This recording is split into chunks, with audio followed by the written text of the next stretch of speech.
독수리 술도가 마당에는 마치 겨울이 온 듯 찬 기운이 감돌았다. 그 한가운데는 미국에서 돌아온 오천수의 부인 강소연이 뻔뻔하게 서 있었다. 이혼 조정 기일에 나타나지 않아 오천수를 분통 터지게 하더니 기어이 술도가로 다시 밀고 들어와 안주인 행세를 시작한 것이다. 낡았지만 넓은 술도가 부지가 도시 개발 계획으로 엄청난 가치를 갖게 될 거라는 소문이 그녀의 탐욕을 부추겼다. 위자료 몇 푼으로 만족하기엔 이 황금 같은 기회를 놓칠 수 없었다. 오천수는 속이 타들어갔다. 문미순과의 새로운 시작, 행복한 미래를 눈앞에 두고 악착같이 버티는 강소연 때문에 한 발짝도 나아갈 수 없었다. 오형제들 역시 강소연을 탐탁지 않게 여겼다. 10년 동안 미국에서 살며 남편 뒷바라지는커녕 돈만 요구했던 그녀가 이제 와서 이혼을 거부하며 돌아온 것이 어이없고 분했다. 하지만 마청 오천수의 부인이었기에 직접적으로 나서기도 애매했다. 강소연의 목적은 분명해 보였다. 이혼을 막아 오천수의 법적인 부인 지위를 유지하고 값이 폭등한 술도가 부동산에 대한 권리를 주장하려는 속셈이었다. 그녀의 눈빛에는 돈에 대한 노골적인 탐욕이 번뜩였다. 그녀는 오천수와 오형제들의 눈치를 살피는 척하면서도 술도가의 구석구석을 훑어보며 마치 부동산 투자라도 나온 사람처럼 행동했다. 오천수는 강소연에게 끊임없이 모텔이라도 가 있으라며 술도가에서 나가라고 종용했다. 우리 이제 남남이나 마찬가지야. 왜 이렇게까지 하는 거야? 당신도 알잖아. 우리 관계 끝난 거. 그의 절규에도 강소연은 코웃음 쳤다. 남남? 법적으로 멀쩡한 부부인데 무슨 소리예요? 난 당신 부인으로서 내 권리를 행사하는 것뿐이야. 영주도 있는데 엄마 아빠가 떨어져 사는 게 말이 돼?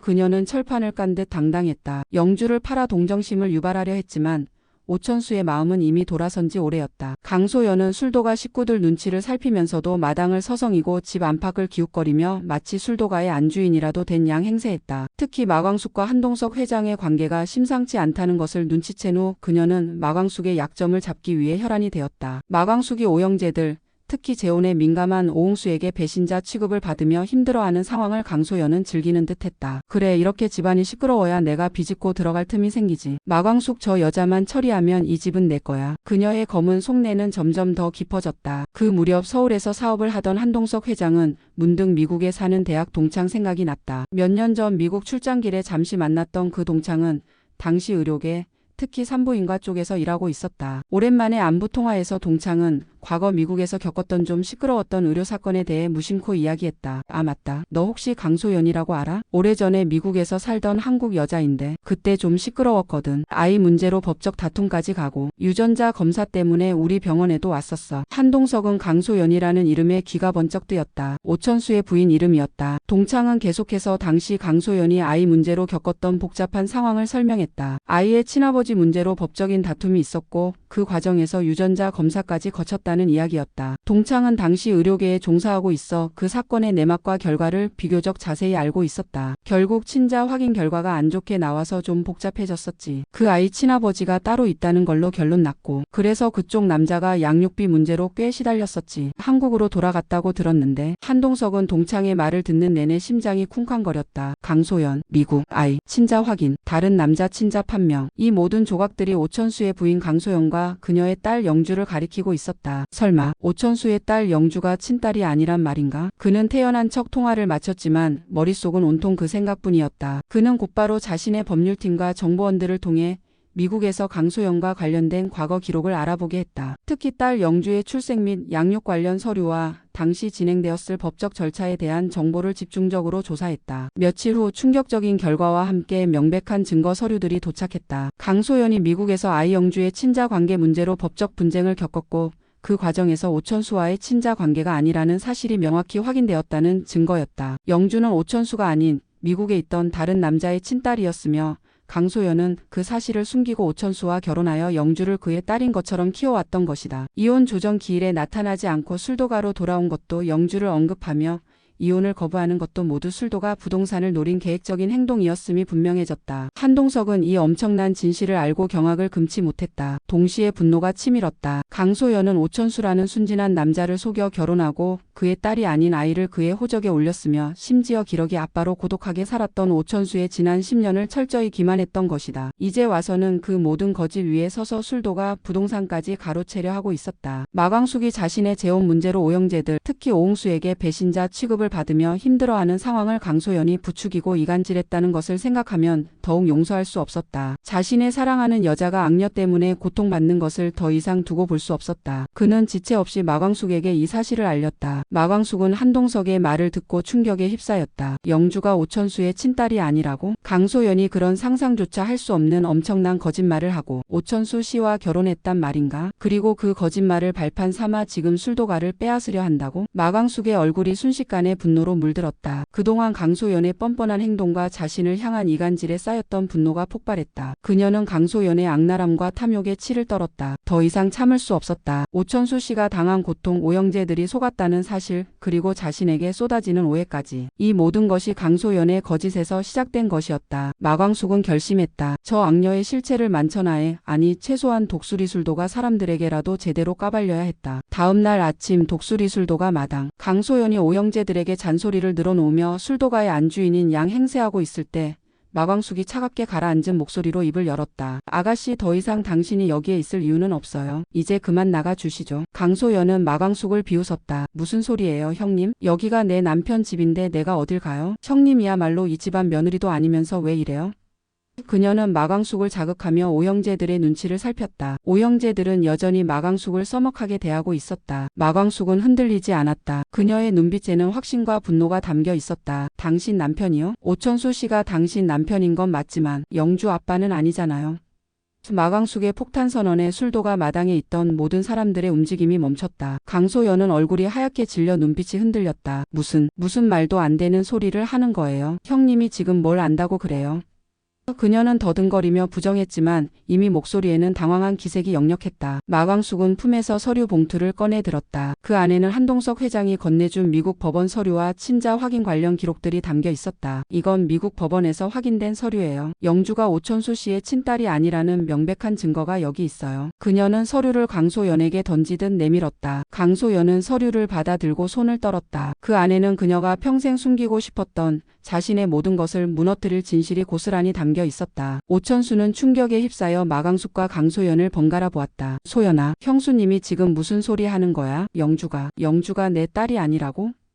그의 목소리가 믿을 수 없다는 듯 절망적으로 떨렸다. 기러기 아빠로 10년을 살면서 그리워하고 보고 싶어 했던 딸이 친딸이 아니라는 사실은 그가 겪었던 모든 고독과 희생을 송두리째 부정하는 것 같았다. 강소연은 더 이상 궁지에 몰렸다. 더 이상 숨길 수도 부정할 수도 없었다. 그녀는 순식간에 얼굴을 바꿔 오천수에게 매달렸다. 거짓 눈물을 쏟아내며 변명했다. 여보, 오해야. 잠깐. 그때 미국에서 사정이 좀 있었어. 당신한테 말하려고 했는데 기회가 없었을 뿐이야. 하지만 영주는 당신 딸이나 마찬가지야. 우리가 같이 키웠잖아. 당신도 영주 사랑하잖아.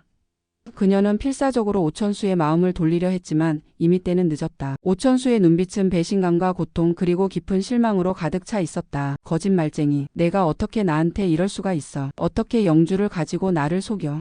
내가 영주 아빠가 아니었다니. 당신 대체 누구야? 오천수의 분노와 절규가 술도가 마당을 뒤흔들었다. 그의 믿음이 산산조각 나는 순간이었다. 오형제들 역시 강소연의 악행에 경악하며 분노했다. 그동안 형수라고 믿었던 사람이 형을 그렇게 감쪽같이 속이고 심지어 조카라고 생각했던 아이가 친조카가 아니었다는 사실에 충격과 배신감을 느꼈다. 흥수는 이럴 수가. 세상에 이런 악녀가 있다니. 라며 길길이 날뛰었고 범수와 강수도 경멸적인 시선으로 강소연을 노려보았다. 마광숙에게 가졌던 오해와 서운함은 눈 녹듯 사라지고 그녀의 용기 있는 폭로에 대한 놀라움과 고마움만이 남았다. 마광숙은 흔들림 없이 강소연을 노려보았다. 당신이 술도가 부동산 노리고 이혼 안 하려고 버티는 거 다 알아. 영주를 팔아 오천수 씨 마음을 돌리고 우리 형제들까지 속여가면서 이 집을 가로채려 했지. 하지만 당신의 모든 계획은 이제 끝났어. 당신은 더 이상 이 집안 사람이 아니야. 당신의 모든 권리는 처음부터 거짓 위에 세워진 거였으니까.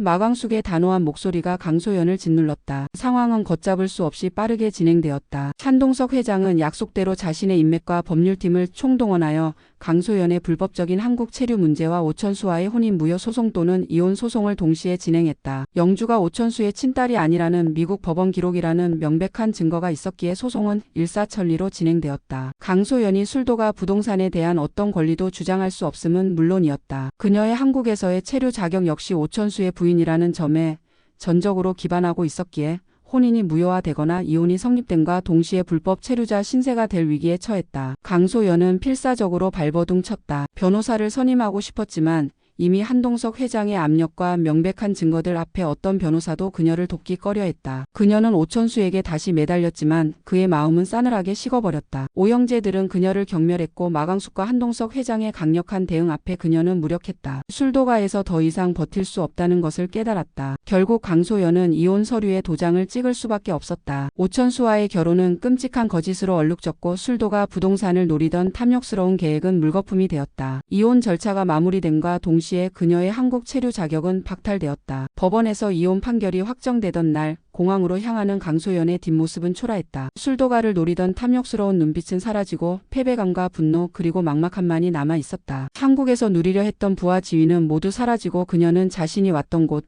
미국으로 강제로 추방당하는 신세가 되었다. 비행기에 몸을 싣고 창밖을 바라보는 그녀의 눈에는 후회인지 원망인지 알 수 없는 눈물이 흘렀다. 한국에서의 모든 것을 잃고 텅 빈 마음으로 돌아가는 그녀의 앞날은 아무것도 보이지 않았다. 오천수는 강소연의 실체가 밝혀지고 그녀가 술도가에서 완전히 사라지자 비로소 억눌렸던 숨통이 트이는 것을 느꼈다. 비록 10년이라는 시간과 믿음이 송두리째 부정당한 배신감과 상처는 깊었지만 최소한 자신을 기만했던 악녀가 사라졌다는 사실에 안도했다. 문미순과의 관계를 가로막던 가장 큰 장애물이 사라진 것이다. 독수리 오형제 역시 강소연이라는 악녀가 집안에서 사라진 것에 안도하며 마광숙에 대한 오해도 완전히 풀렸다. 마광숙과 한동석 회장은 독수리 오형제의 든든한 조력자로서 다시 한번 그들의 위기에서 구해냈다. 강소연의 충격적인 진실 폭로와 강제 추방은 독수리 오형제에게 또 한 번의 거대한 폭풍으로 그리고 오천수에게는 뼈아픈 깨달음과 함께 새로운 시작을 알리는 사건으로 기록되었다. 강소연이라는 악녀의 탐욕이 불러온 파멸은 그렇게 막을 내렸다.